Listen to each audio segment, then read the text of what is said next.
Hello and welcome to another episode of Snakes Territory. I'm Jesse Friedman alongside Jack Sommers. And the 2025 Arizona Diamondbacks season is officially over as they got swept over the weekend by the San Diego Padres. They finished the year 80-82.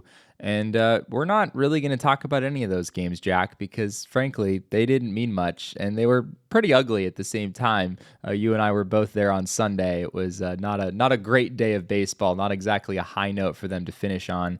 But Jack, the big news here of the last 24 hours as we record on this Tuesday evening is that Torey Lovullo is still the manager of the Arizona Diamondbacks. He is going to retain that role heading into 2026.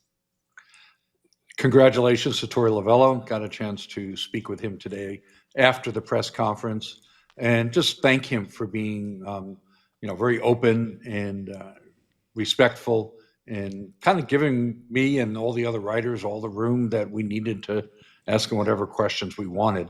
I pushed on him quite a bit during the course of the season, perhaps more than most.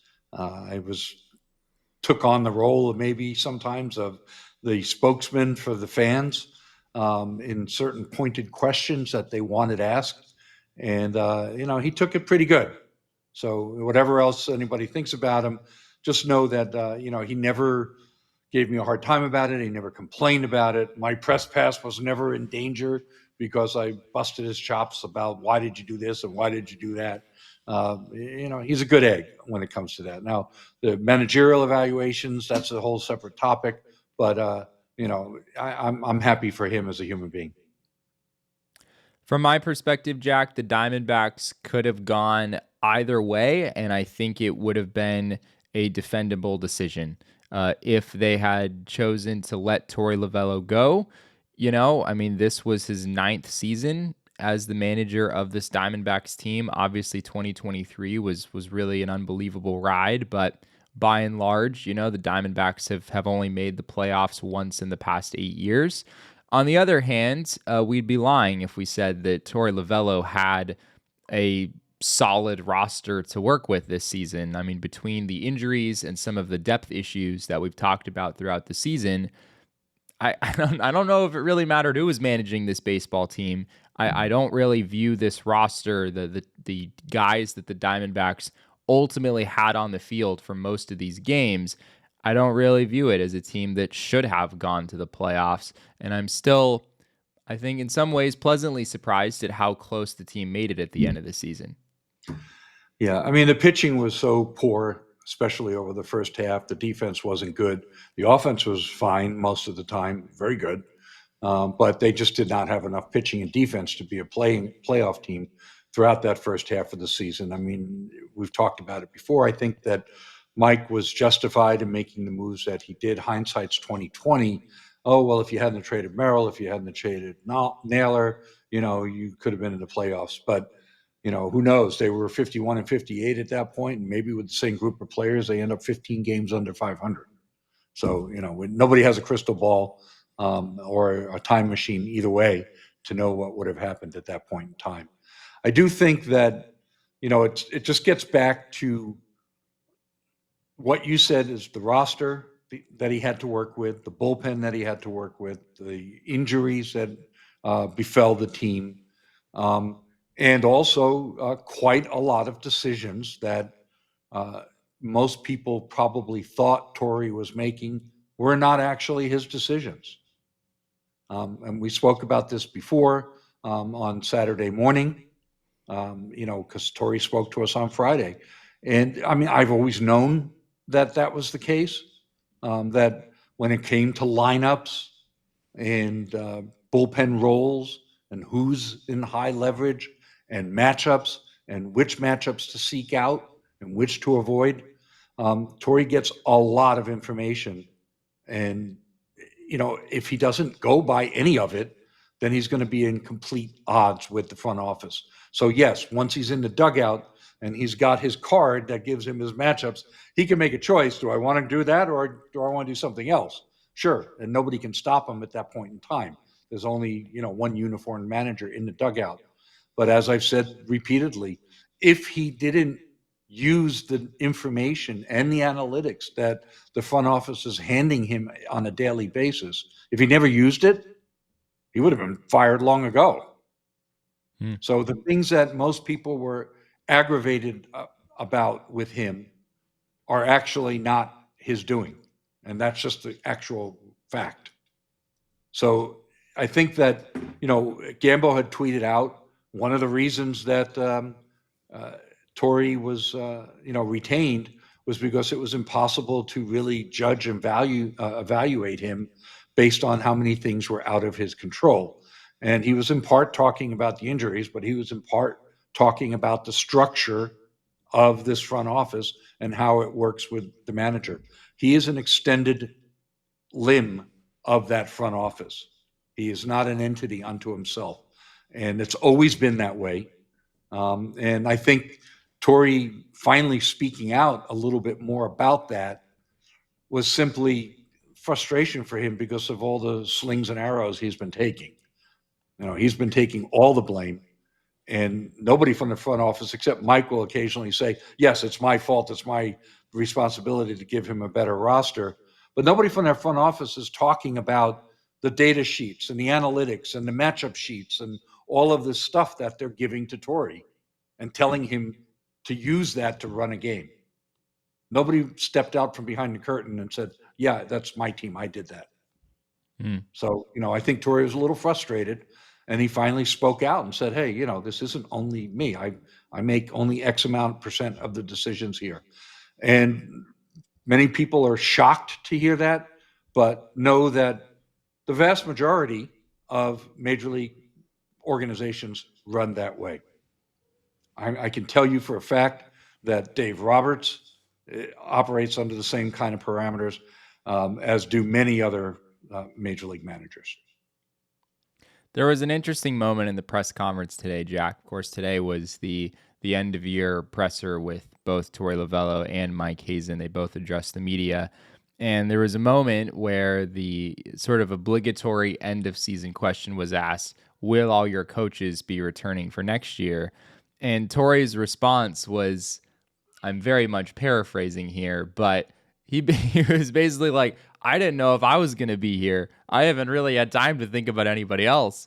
And I think that was a very real thing, Jack. I mean, he's been pretty genuine with reporters here in the past few days that he really didn't know what the future held. And I think seems to be very grateful to still be in the position that he's in, entering the 10th season as the manager of a baseball team. I mean, that's something that you don't see all that often in Major League Baseball at this point.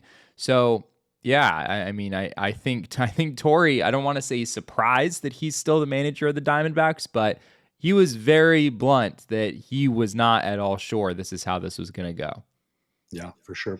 I think we'd like to share maybe some of Mike's specific comments regarding Torey and why he chose to retain him. Are you able to put those up on the screen there? Yeah. Okay, so for our listeners on audio, we will read this out. I'm aware that a lot of what happens during the course of a season falls on the manager producing wins. We're in charge of winning baseball games, period. It's black and white, both of us, Hazen said. I can't give him a bad roster and then tell him to go out there and win 90 games. I felt like from the engagement to the coaching to the pushing of the players to where they needed to go, I thought he did a good job. I do. So that's he emphasized that, look, at the end of the day, it's winning that matters. But still at the same time, you have to win with the tools you're given. So the second part of that, I think he's a really good manager. The relationships he has with our players, the emergence of a star shortstop, those are the building blocks of things in my mind that aren't just seen out on the field, Hazen said. There's a lot here that Torey does so well that puts our players in a position to have success and be confident and feel good about what they're doing on a daily basis. It's also on me to provide him with the resources to go out there and win baseball games, and I did not do that this year. So, by the way, you can read that full article by Alex D'Agostino on Arizona Diamondbacks on SI. I was reading a couple of excerpts from that article that are quoted the recordings from Mike Hazen today. Some really interesting stuff there, Jack. I mean, looking back at Torey Lovullo's tenure with the Diamondbacks, there have absolutely been seasons where the team has underperformed what the expectations were going into the year. I think the seasons that really stand out are 2018, the season coming off that sort of magical run that they made in 2017. It wasn't a long postseason run, but it was a really impressive season for them, and they bounced back, or they came back the next year and were not able to repeat that success. But I think Torey Lovullo got some grace there because the 2017 team had just come out of nowhere and had this really unbelievable season. Were you going to let a manager go at that point just because, the next season after winning manager of the year, suddenly things didn't go your way? And then things kind of changed there in 2019. That's when the Diamondbacks traded away Paul Goldschmidt. And were you actually expecting that 2019 team to be able to truly contend? And then obviously 2020 was sort of a disaster the way things worked out. But just thinking big picture about Torey Lovullo's tenure with this team, Jack, there have been seasons where Torey's team has underperformed what the expectations were. There have not been very many seasons though where you looked at the roster, you looked at the talent on the team, and you felt like the team seriously underperformed the talent that they had when you actually factored in the injuries and whatnot. The only seasons where I think you can make that case are 2018, which again was a season after the D-backs had just had this unbelievable year in Torey's first year as the Diamondbacks manager. And then I think you could maybe make that case for last year as well, when the team had quite a bit of talent. But were you actually going to let your manager go a season after making the World Series, and they still won 89 games? It wasn't like they went out and won 75 games the next year. So obviously the 2021 season is a bit different, where I think that's where everybody agrees the Diamondbacks could have let Torey Lovullo go, and it would have been a really understandable move. But in 2021, for as disastrous as it was, could you seriously look at that team and the roster that they had and feel that the D-backs should have done a whole lot better than they did? It just has felt like, even though there have been some of these down years for Torey Lovullo, there haven't really been any where it's been like, yes, this team seriously underperformed, and the manager is kind of the first thing we're going to look at. And even when I look at 2018, I mean, the middle relief was good that year, but the high leverage relief was abysmal. They ranked like 23rd in WPA, in reliever WPA, and they had trouble at closer that year. Of course, Boxberger lost his job, and then you had Archie Bradley pitching with 1.5 pitches.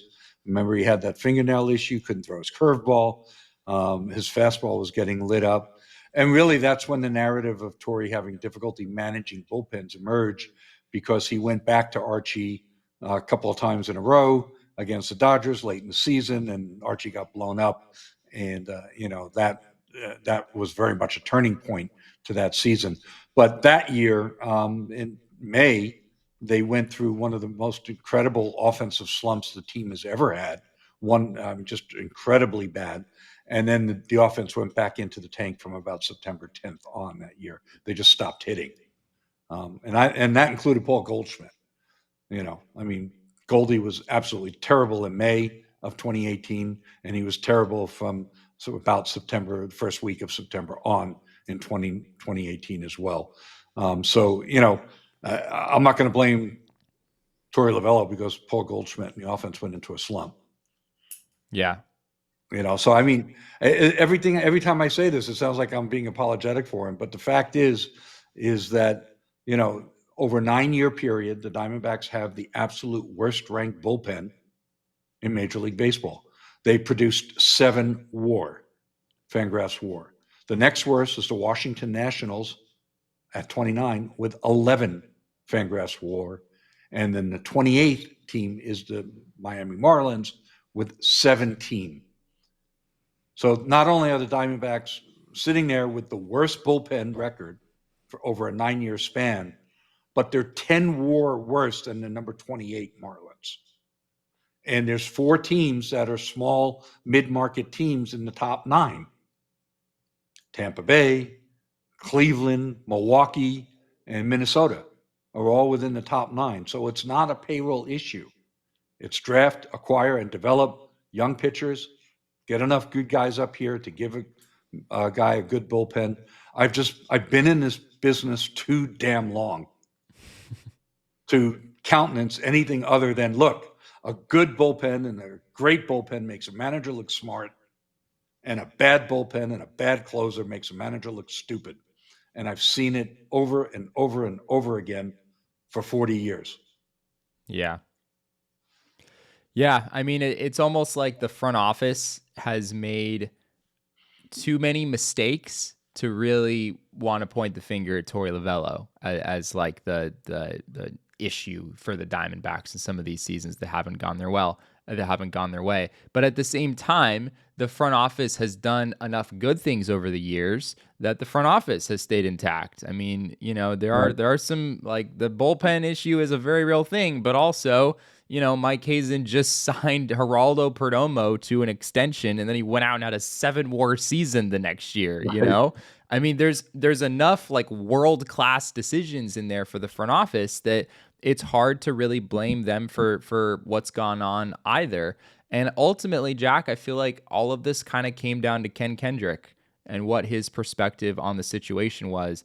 I don't think Mike Hazen was going to be the voice in the room saying the team needed to move on from Torey Lovullo, not just because of the relationship that those guys have, but also because I think Mike Hazen is pretty good at looking at himself in the mirror and seeing some of the mistakes that he has made as well. He's always been very accountable when talking about the decisions that he's made.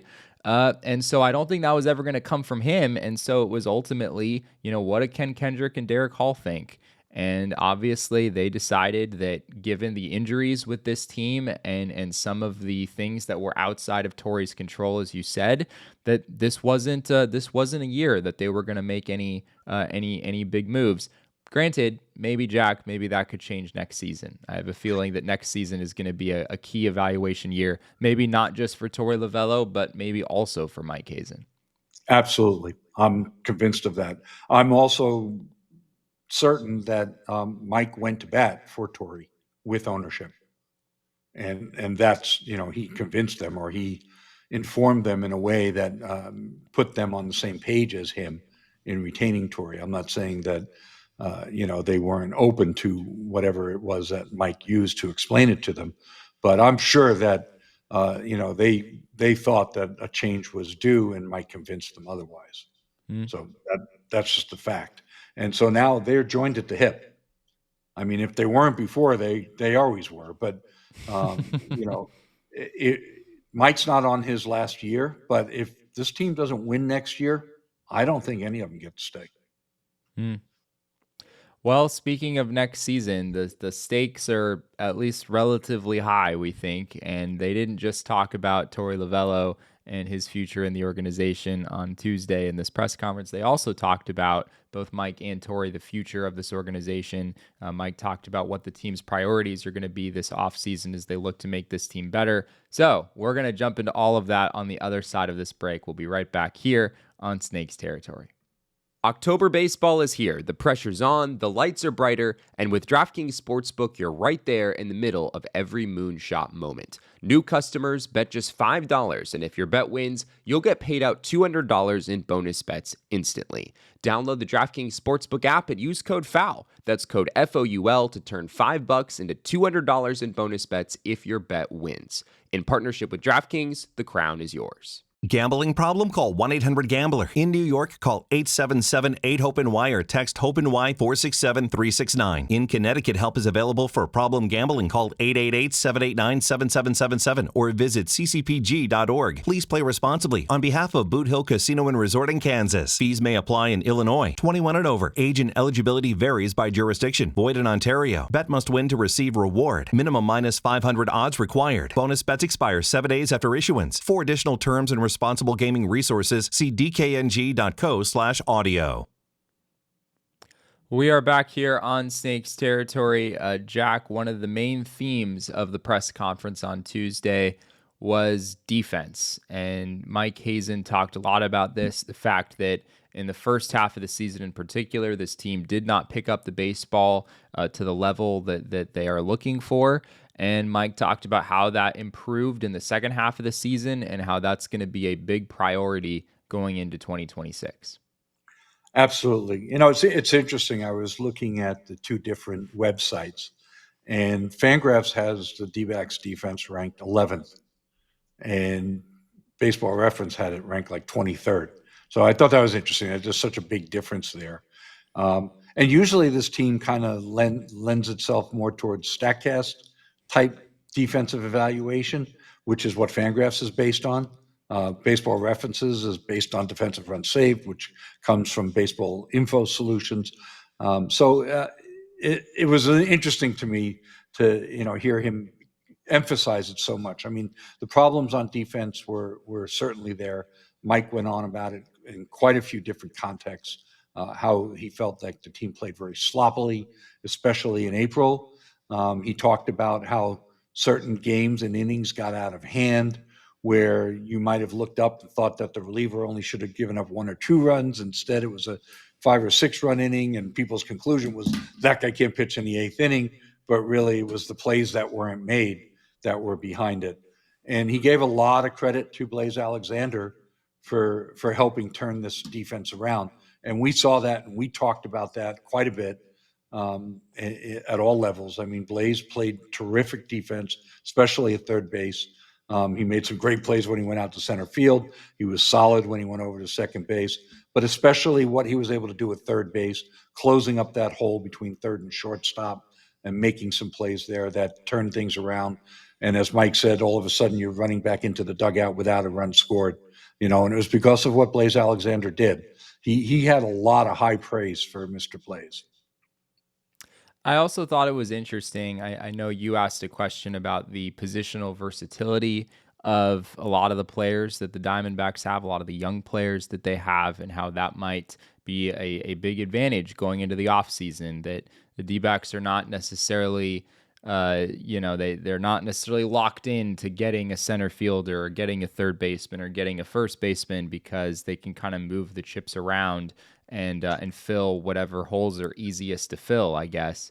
And that kind of led back toward Blaze Alexander, and talking about how he plays center field, and the D-backs have other center fielders as well. Mike kind of went out of his way to talk about how center field is one of the most difficult positions to acquire, and how the D-backs have been pretty well positioned on that front in years past. Kind of makes me think all the more, Jack, that we're probably going to see a trade involving some center fielder in this organization this offseason. Yeah, I think that's highly likely. Which one goes? I mean, we'll see. We'll circle back to that in another episode and make the case for who and why and where, who are the potential trade partners and all of that. We'll have fun with all those things at the appropriate time. But I think the biggest takeaway here, though, is that Mike really wants to lean into defense. And Torey was asked if he feels like he's kind of more comfortable managing that kind of team.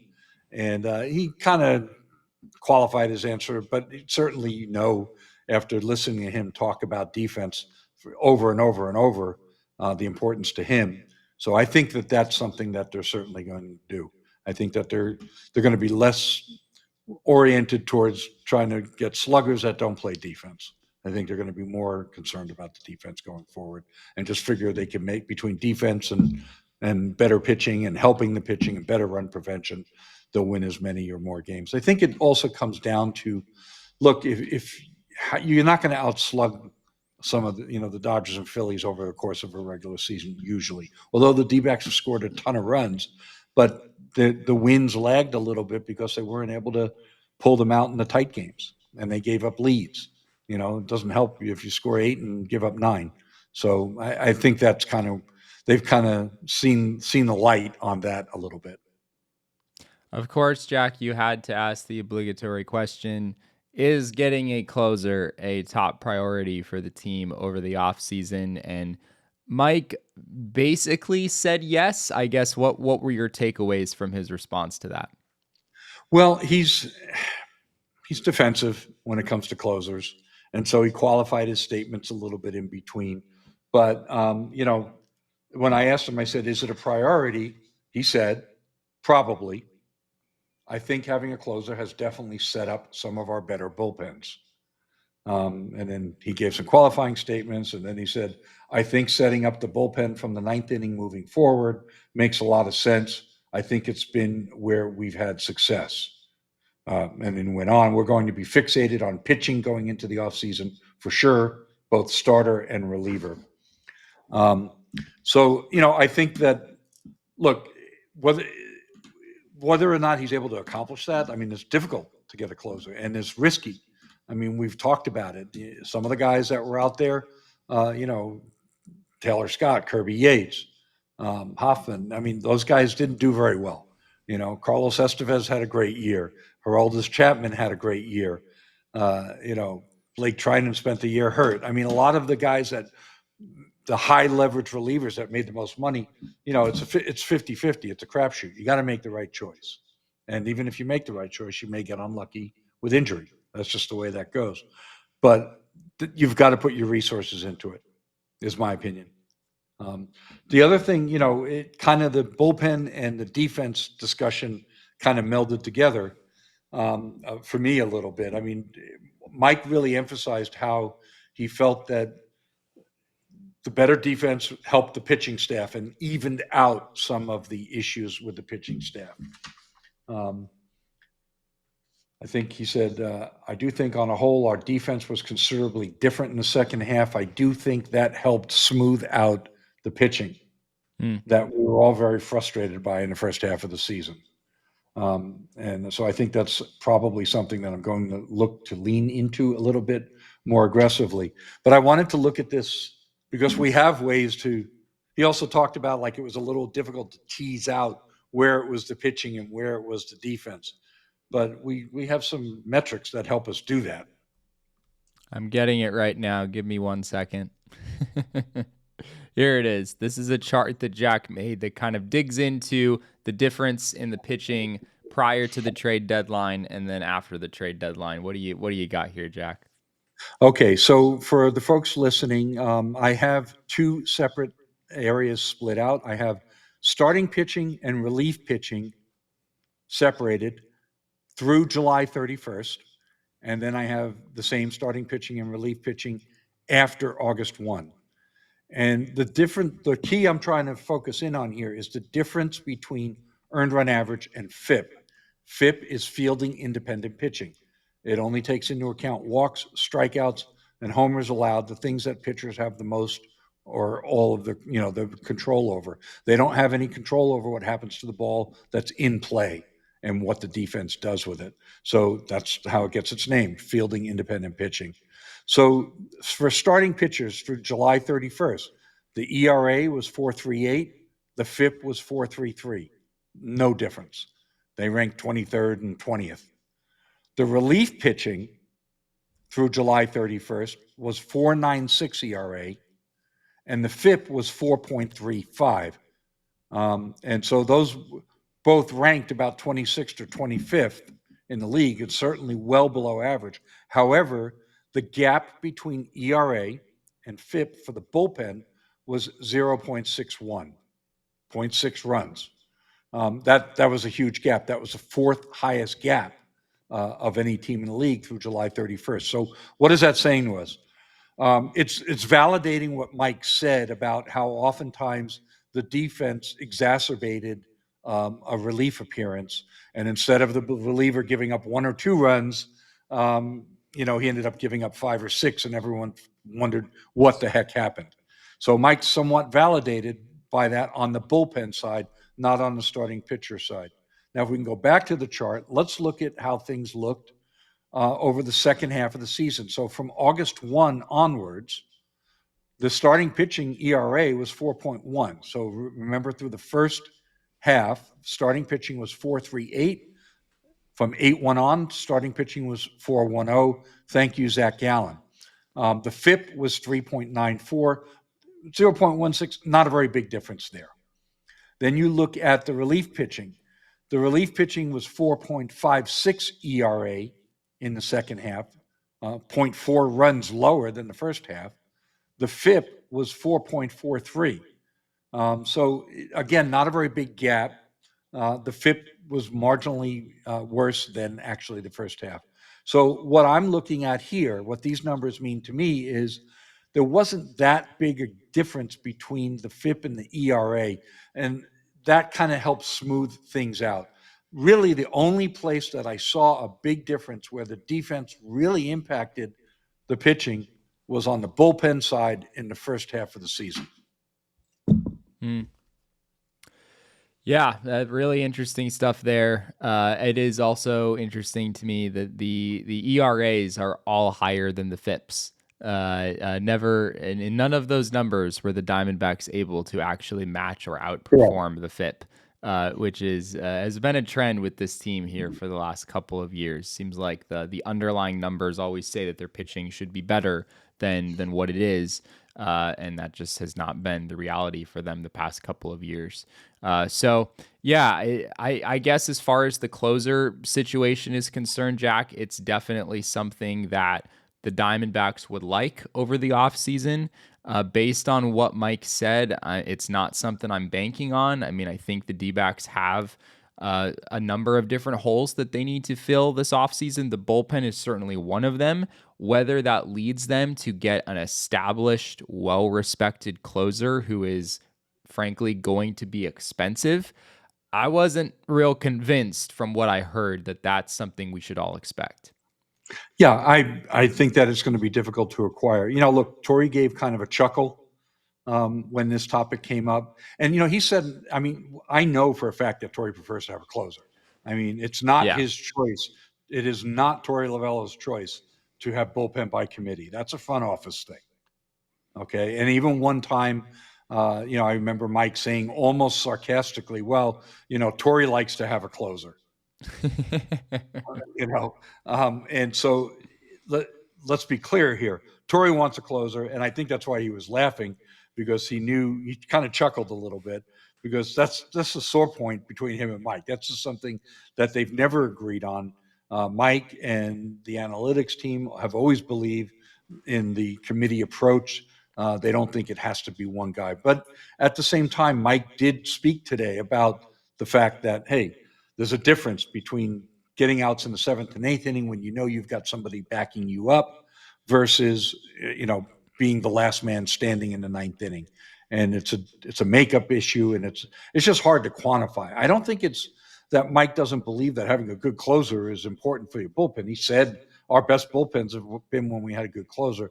I think his problem is they're difficult to identify, and nowadays it's very difficult for them to maintain. I mean, the days of a closer being, the closer for 8 years, those seem to be over. I mean, even the very best closers seem to, with a few exceptions, seem to be able to hold that kind of role for 2-3 years, and then they fall off. Aroldis Chapman coming back at this late stage, or Kenley Jansen, again putting up 29 saves and not blowing very many at all. I think like 4 or 5. It's just not very common these days. So I get it. It's hard to do, but they got to do it. They got to roll the dice on it. Failure to do that again will only disappoint them again. You cannot run out, especially with the players that they have now, and just add in 1 or 2 decent, 7th and 8th inning guys that aren't true closers and expect to get a better result in 2026. It won't happen.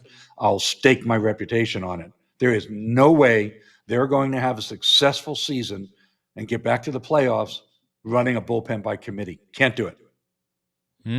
All right. Bold claim, although I guess maybe not very bold given what we've seen here the past few years. They'll argue about the Tampa Bay Rays 1 year or whatever, but look, I'm looking at the Arizona Diamondbacks. Yeah, that's very fair. Well, we have a little bit more to get to here, specifically about the Diamondbacks offseason priorities, what kinds of things could happen with the position player group, what the D-backs are looking to do there, and we'll get to that here on the other side of this break. AJ, let's talk steaks. Omaha Steaks, to be precise. Big discounts we'll tell you about coming up in just a sec on the website, but also every steak is perfectly aged to maximize tenderness and hand-cut by master butchers in America's heartland. It's been around since 1917. They know what they're doing. Absolutely, they know what they're doing. They come prepackaged, perfect sizes, portion size. You can get any kind of cut you want, any kind of meat you want, and it all comes out delicious. You can freeze it, you can thaw it right away. There's hamburgers, there's steaks, there's chicken, there's pork chops, there's everything you could ever want, and it comes out delicious every time. Save big with Omaha Steaks. Visit omahasteaks.com for 50% off site-wide and an extra 20% off select favorites during their early Black Friday sale. And for an extra $35 off, use promo code FOUL at checkout. Terms apply. See site for details. That's 50% off at omahasteaks.com. Promo code FOUL at checkout. Terms apply. See site for details. Listening to Mike Hazen talk about this offseason, Jack, I didn't really get the impression that we should expect a ton of additions to the position player side. It sort of feels like the D-backs want to get better at defense, and it wouldn't shock me. I mean, I'm certainly not going to come out and say they're not going to add like a good hitter to this team somewhere, but that doesn't seem to be a major priority. It feels like the D-backs are looking at Gabriel Moreno, Corbin Carroll, Ketel Marte, Geraldo Perdomo. They're seeing the core that they already have here offensively, and they feel pretty good about it. And at this point, it's a matter of trying to build a stronger defense to make sure the D-backs are better on that side of the ball, and maybe filling in some gaps here and there. Yeah, I mean, they're still going to have to add some offense. Look, we have some problems here. I'm going to read off some more numbers, okay? OPS plus, right, which is OPS graded to 100, and 100 equals league average. And these are rookies that played for the Diamondbacks. So amongst the rookies, the best was Adrian Del Castillo, and his OPS plus was 87 in 131 plate appearances. So he was well below average, and he was the best rookie hitter they had at roughly 13% below league average. Tim Tawa was second with a 71 OPS plus in 225 plate appearances. Jordan Lawlar had a 51 OPS plus in 28 plate appearances. Tyler Locklear had a 48. That's these guys are more than 50% worse than league average in 116 plate appearances. And Jorge Barrosa's OPS plus was 8 in 77 plate appearances. So those are the 5 main rookies that got playing time. And in the case of Del Castillo, it was actually his second season in the majors, but he still had rookie eligibility. And we just discussed his issues. I mean, he strikes out a lot. He made some great contact sometimes. He came up with some big hits. Tim Tower came up a house of fire, as Mike mentioned, and then really tailed off, struggled with breaking low and away. Tyler Locklear was caught in between, just had no approach at the plate. Every once in a while he'd run into one, but that was about it. Jorge Barrosa completely forgot everything that he learned in the minor leagues. He was a decent hitter in the minor leagues, and he took walks at an 11% rate. And ironically, he took 2 walks on Sunday because we had been talking about him going 90 plate appearances without ever taking a walk. And of course, he took 2 in back-to-back at bats. The guy's 5'6". I mean, he should be totally taking advantage of the strike zone. And maybe he will have a better time doing that next year with the ABS system. He's certainly a guy that's part of that defense first alignment. He's the best defensive outfielder the team has. He's better than Alec Thomas, in my view. So, now, okay, are you going to put Tommy Troy, or you're going to have Ryan Waldschmidt skip AAA and bring him up? You're going to go Christian Robinson, who had half a season at AAA. I mean, more rookies that have absolutely no major league experience at all. How are you going to plug all these holes? You got first base, third base, left field, really center field, because neither Jake or Alec hit a whit this year. backup catcher. I mean, you got a lot of positions. You can't just say, oh, well, we're going to go all defense first and not worry about offense. Yeah. Yeah, I mean, I think on one hand, you can say the heavy lifting for the offseason, I mean, the way the Diamondbacks are going to get better for the most part going into next year, I think is going to be their pitching staff. But at the same time, yeah, I mean, there's definitely roles that need to be filled offensively. Hazen talked about how it's going to be on him to surround some of these young players with the right veteran players moving into next season. And yeah, with all the numbers you read off, I mean, it would be crazy for the Diamondbacks to go into 2026 and just expect all of those rookies to make the opening day roster and stay in those roles the entire season. You really cannot bank on that. So you did mention Jordan Lawlar, Jack. I thought it was interesting. Lawlar is going to play winter ball again this winter, and it sounds like the D-backs are still intrigued at the possibility of him playing some center field at some point. Well, I think they got to try it. Pretty clearly, Torey lost confidence in Jordan at third base. I mean, what I heard was that, they wanted Torey to play Lawlar a little bit more, and then Lawlar kept making errors, and, Torey pushed back a little bit and started using him as DH and give him less defensive reps. So Jordan's really got a lot of work to do to earn trust on defense. Speaking of earning trust on defense, kind of back to Blaze real quick. Yeah. He ended, if you remember, early on when he was even up well above 750 OPS, maybe 780. And I said, yeah, well, he's kind of hot right now, but I'll be happy if he stays at or slightly above 700. It's kind of where I thought he would end up. But if the defense is good, I'll be more than happy. And that's exactly what happened. Blaze ended the year with a 706 OPS, which is a 95 OPS plus, but he was worth 1.7 WAR in less than half a season. So that's really good. And it was built on defense. Yeah. Some interesting point about Blaze, chatting with him in the clubhouse on Sunday, he said that he was aware that he really needs to work hard to cut down his strikeouts. He struck out 86 times in 266 plate appearances. It's over 30%. He knows that he needs to figure out a way to fix that. And he pointed over Geraldo Perdomo, and he pointed at that guy. He said, yeah, I'm going to be working with him. I'm actually going to be working out with him this offseason, and I'm excited about it. So I don't know if he hopes to pick up some tips, some pointers from Geraldo Perdomo on how to improve his plate discipline. I can't think of a better guy. So I like that. I like the fact that he's aware of the biggest negative in his game, and he's going to somebody that he thinks can help him fix it. Well, that means Blaze is going to have a 7 WAR season next year too, right, Jack? That's how that works. The two guys they get together over the off season, and then that's the way it goes. I do think it's worth mentioning, and I think we've had this discussion before, that out of all these young guys that we've just been listing off, Blaze Alexander is really the only one going into 2026 that I'm sort of already penciling in as having a meaningful role on that team. And I'm expecting him to stay in that role the entire season.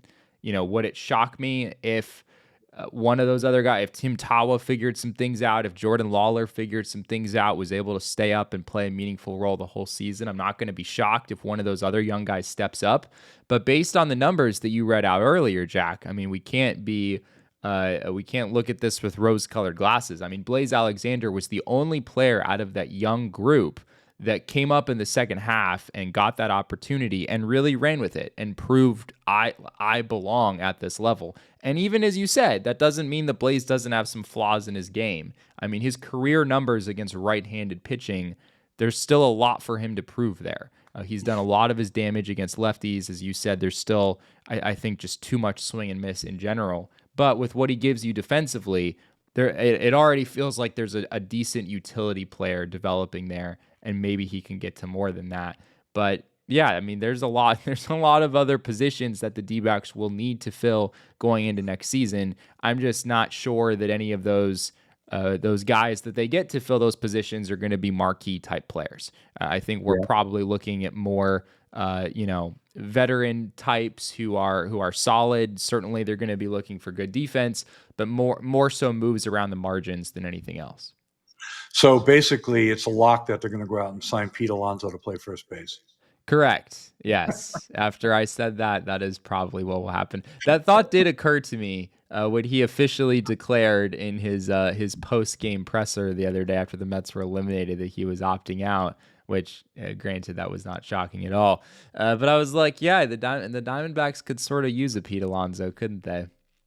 Well, I don't know. I mean, he's 30-something years old, doesn't run well, plays pretty bad defense. I mean, with all his home runs and RBIs, he's a 3-WAR player because he's like so negative at everything else. So I don't know. We'll see. But I just thought that's not exactly the profile that you see this team falling in love with after what we heard in this press conference today. Exactly. Well, I think one back to Blaze real quickly. I think it was kind of interesting. I have said, and other people have said, well, Blaze is like a super utility guy. You can play him anywhere, infield, all 3 infield positions and all 3 outfield positions.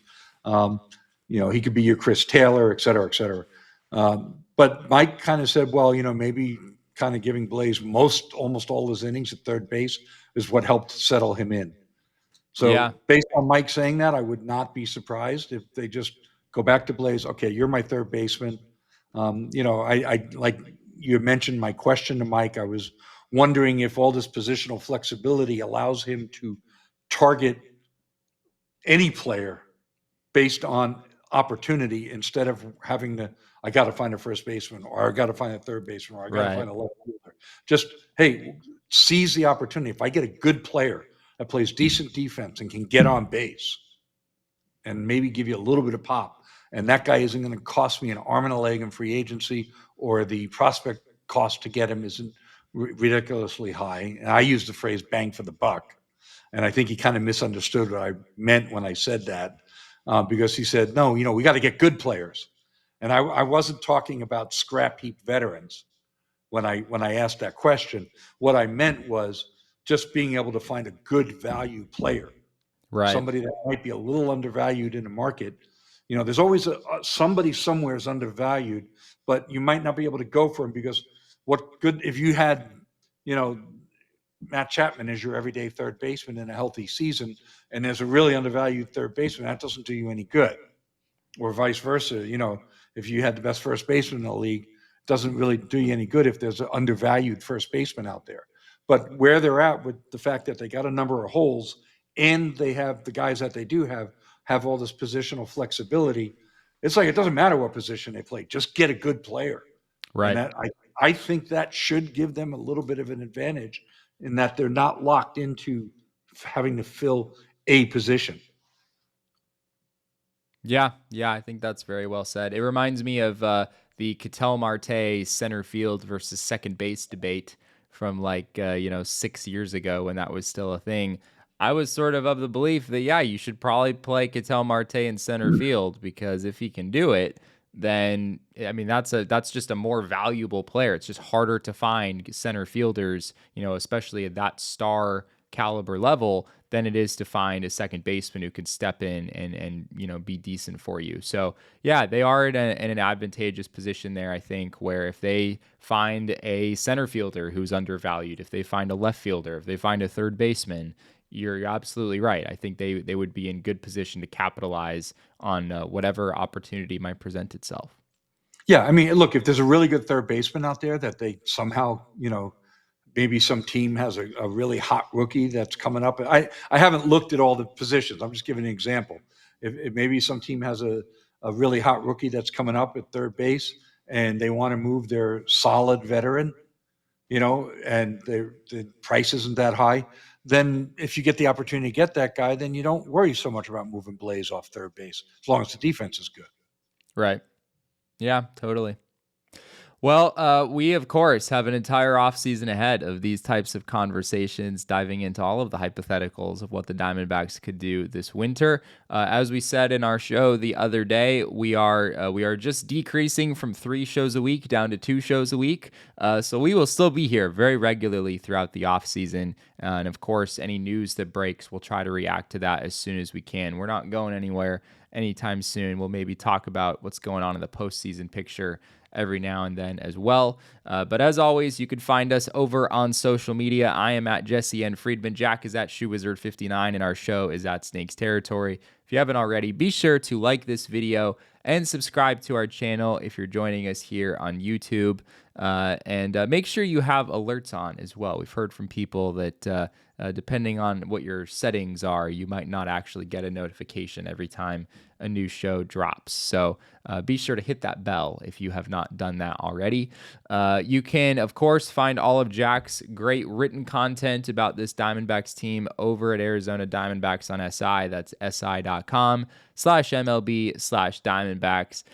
And Jack, any final thoughts before we say goodbye here? I think that it's going to be an interesting offseason, and I'm looking forward to working with you and bringing as much of this great content as we can to all our listeners. Thank you again for all tuning in. Something about the Diamondbacks, Jack. They have a way of always being interesting. They don't really, I mean, I guess that 2021 thing was pretty rough, but ever since then, pretty much every offseason for this team is pretty interesting. There's always some fun surprises here and there. Mike Hazen can get pretty creative at times, so I'm sure we have some fun things in store coming up here over the next few months. Thank you again to all of you for being with us. We'll be here throughout all of it. We really appreciate your time, and we'll be back here with another episode of Snakes Territory very, very soon.